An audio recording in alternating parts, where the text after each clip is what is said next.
볼 말씀은 골로새서입니다. 골로새서 1장 1절에서 14절까지 말씀 보겠습니다.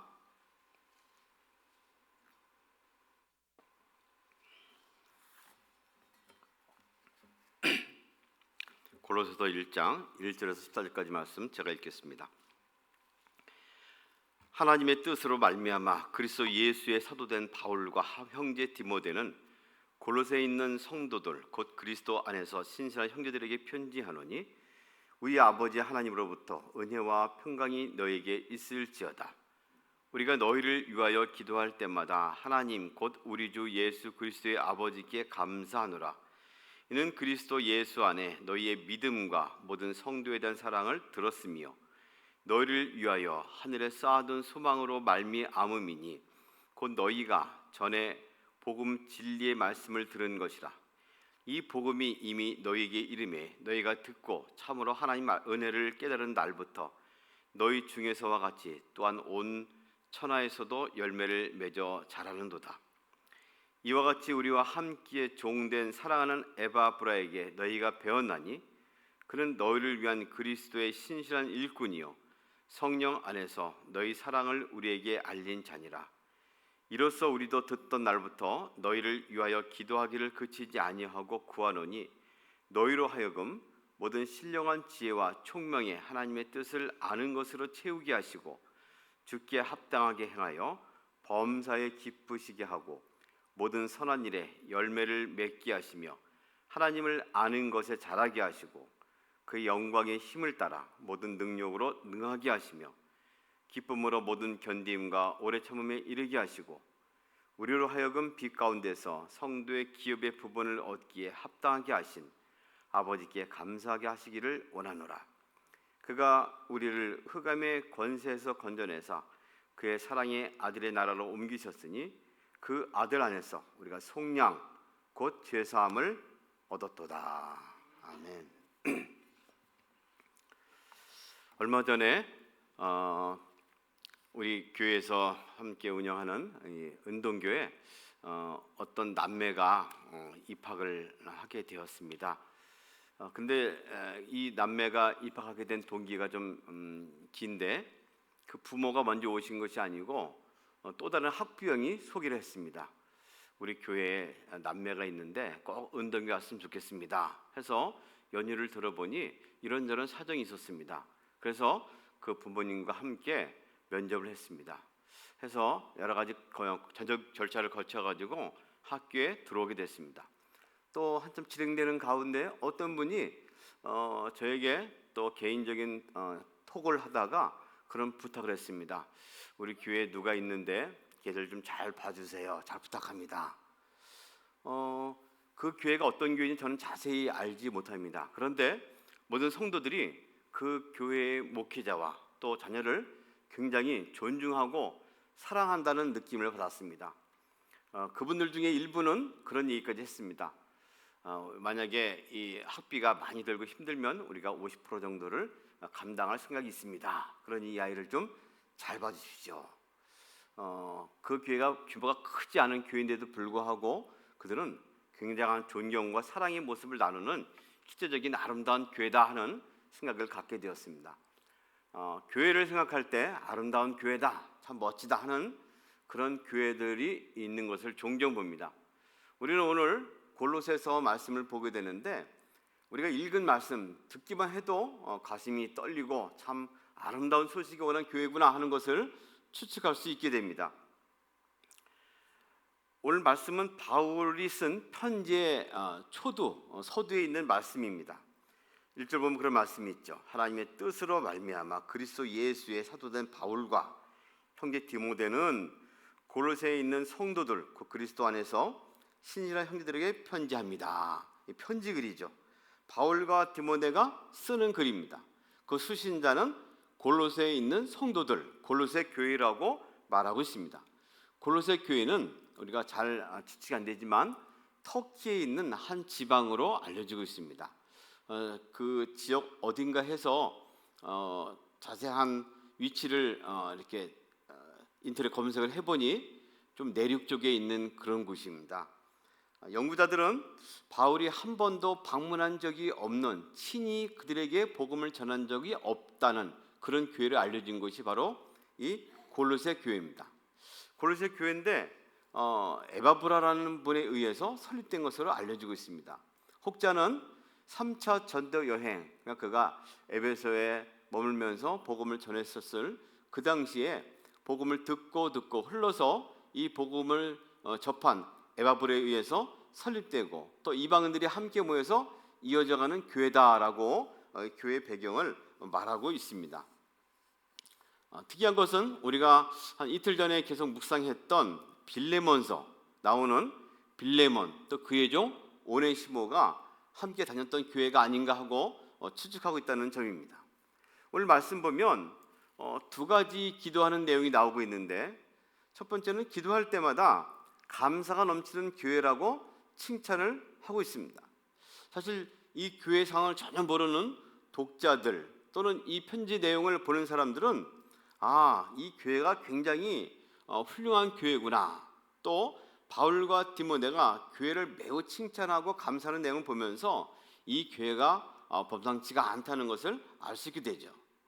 우리가 너희를 위하여 기도할 때마다 하나님 곧 우리 주 예수 그리스도의 아버지께 감사하노니. 어느 특정한 교회를 한번 떠올려 보십시오.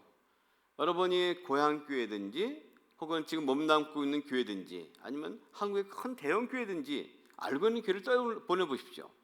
그 교회를 위해서 기도한다 하면 어떤 기도 내용이 나오고 있습니까? 감사하고 그 교회를 위해서 기쁨이 넘칩니까? 아니면 뭔가 해결해야 할 문제가 있고 한숨이 나오고 그렇습니까?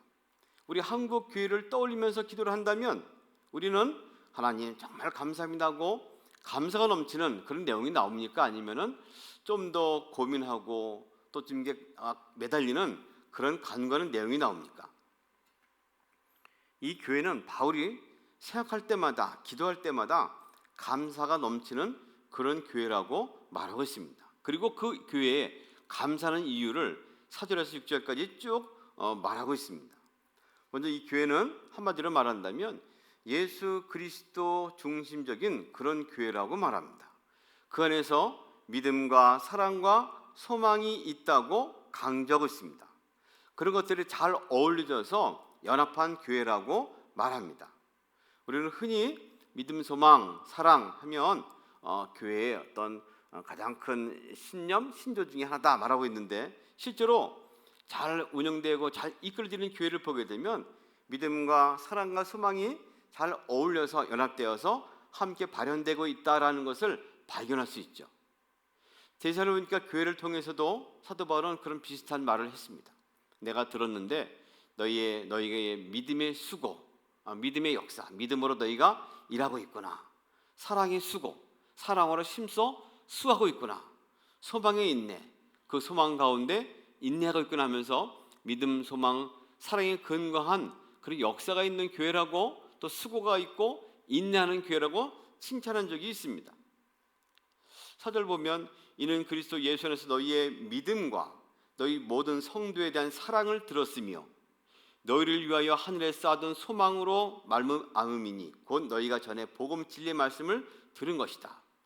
이 믿음, 소망, 사랑이 넘치는데 그 근원은 전에 복음 진리의 말씀을 들은 것에서 시작된다고 말합니다. 이 복음이 너에게 이르러 너희가 듣고 참으로 하나님의 은혜를 깨달은 날부터 너희 중에서 같이 또한 온 천하에서도 열매를 맺어 자라는도다. 말씀을 들을 수는 있겠죠. 그러나 이 말씀 들은 것이 이내 은혜로 돼서 깨달아졌다고 말하고 있습니다. 깨달은 말씀이 삶에 연결이 되어서 온 천하, 온 세상 가운데서도 열매를 맺어 성장하고 있다고 말합니다. 쉽게 말하면 그들은 예수 그리스도를 잘 믿은 것으로 표현됩니다. 믿음은 든든한 신앙의 기초를 세우게 합니다. 그리고 진정한 믿음의 사람은 그걸 근원해서 사랑을 하게 되죠.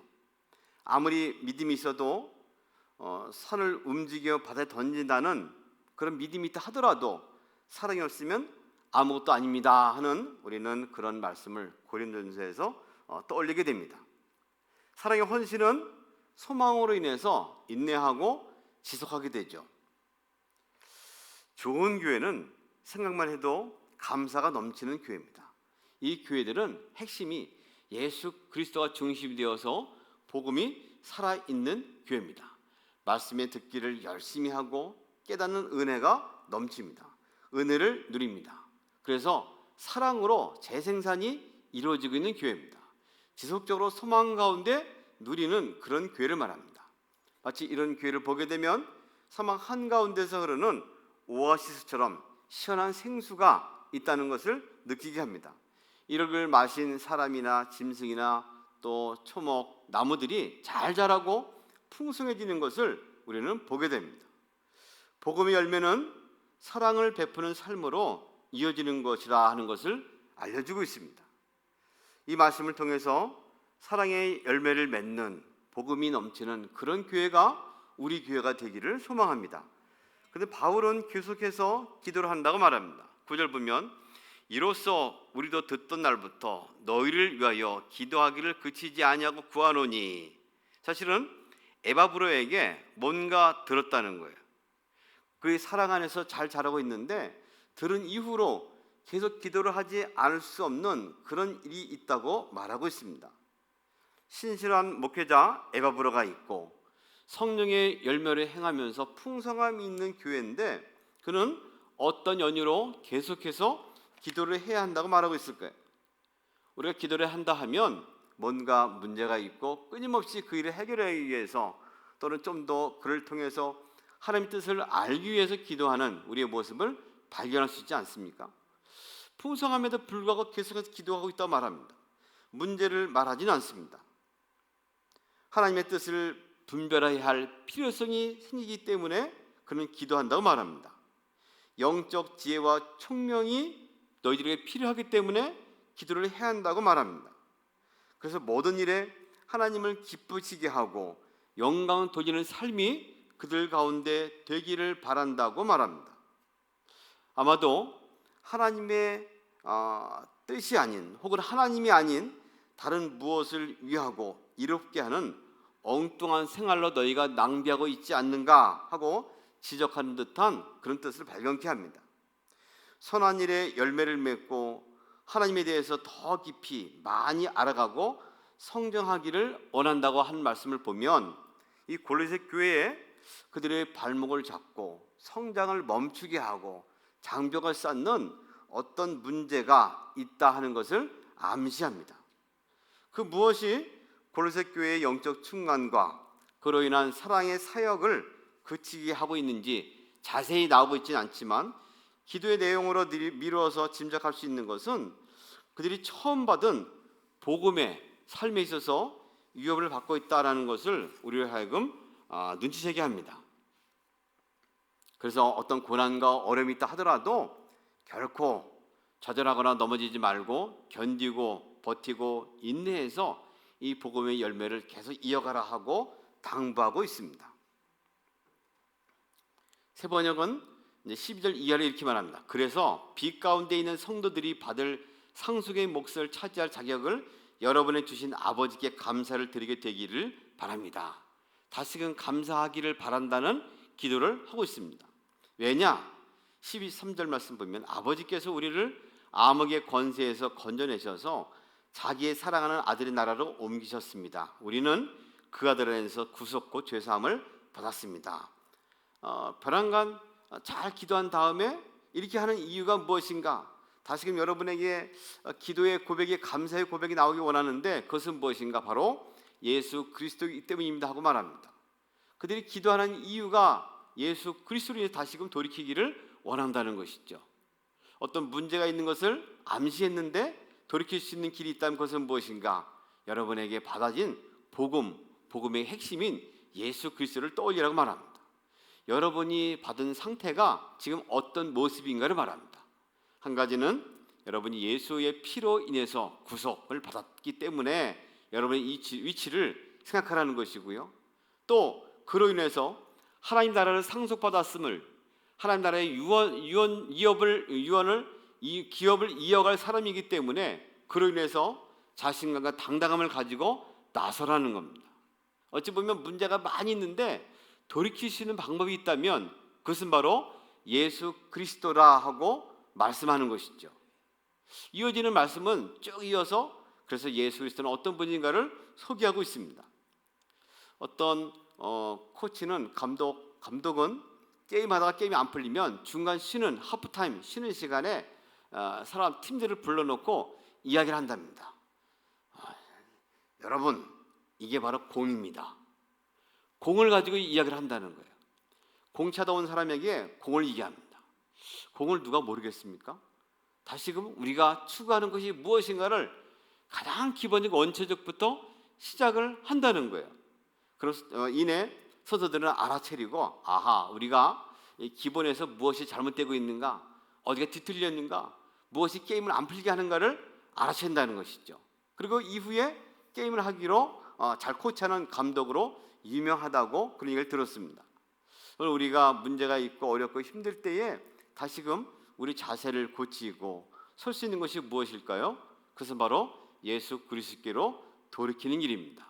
이어지는 말씀들은 너희가 예수 그리스도로 인해서 그 피 안에서 죄사함 구속을 받았다. 그래서 암흑의 권세에서 건져져 가지고 사랑하는 한나라로 옮겨진 신분이 되었다. 이제는 빛 가운데 성도들이 받을 상속의 몫을 차지할 자격을 얻게 되었다라고 말하고 있습니다. 요즘 대선을 준비하면서 많은 문제가 있는 그 후보들이 나서서 그럼에도 불구하고 자기들이 이 나라를 이어서 아름답고 훌륭한 그런 나라를 이어가게 하는 그런 적임자라고 담대하게 말하는 것을 보고 우리는 놀라지 않을 수 없습니다. 거꾸로 하나님 나라의 위대한 유업, 하나님 나라를 받았음에도 불구하고 이런저런 핍박과 소식과 소문 때문에 수그러지고 위축되고 수리 없이 지내려 하는 그리스도인의 모습을 떠올리기도 합니다. 다시 한번 오늘 말씀을 통해서 힘을 얻기를 원합니다. 예수 그리스도와 그 안에 복음의 능력이 있으면 우리는 모든 이들에게 칭찬을 받을 뿐더러 열매를 풍성하게 맺는 그런 교회로 다시 설 수 있습니다. 지금도 잘하고 있는 우리 교회 모습이 오늘 본문의 말씀을 통해서 새 힘을 얻고 주님께 칭찬받는 그런 교회로 더욱 성장하기를 소망합니다. 그런 은혜를 섬하며 나가는 기도와 복된 하루가 되기를 주님의 이름으로 소망합니다. 걸어가시는 하나님 아버지, 오늘 또 골로새 교회에 바울이 그들을 향한 감사 기도 또 연이은 기도를 통해서 어떤 모습이 있는가를 봅니다. 예수 그리스도가 그들 가운데 중심이 되고 그로 인해서 계속 성장하며 열매 맺기를 간구하는 그 외침을 듣습니다. 주님, 이 땅의 교회를 긍휼히 주시고 우리가 몸소 섬기는 이 교회를 인도하셔서 주님 보시기에 아름답게 인정받는 그런 교회로 계속 서도록 인도해 주시옵소서. 이어지는 기도 가운데 함께 하시고 역사하여 주옵소서. 예수님의 이름으로 기도합니다. 아멘.